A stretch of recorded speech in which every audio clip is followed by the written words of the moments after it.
1 en 2 September het die Mosselbaai Besigheidskamer 'n besigheidsgeleentheid konferensie gehou.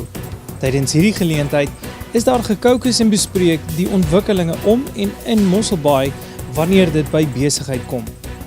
Ek dink hierdie was 'n wonderlike geleentheid wat gereël is deur die Mosselbaai se Sakekamer. Maar dit is selde dat mens sien in Suid-Afrika dat mense so openlik met mekaar praat uit alle sektore van die samelewing en dat hulle werklik probeer om by oplossings uit te kom. Dit is kardinaal vir alles ons as Suid-Afrikaners mekaar beter wil leer ken en beter saamwerk, dat ons meer gereeld hierdie ding doen, dat ons sit saam onder een dak en praat oor die probleme, werklike probleme, ekonomiese probleme en veral dan die oplossings. Hoe ons denke kan gebruik gesamentlik dan om by oplossings uit te kom wat werkbaar is, wat implementeerbaar is en wat vrugte gaan afwerk vir die gemeenskap.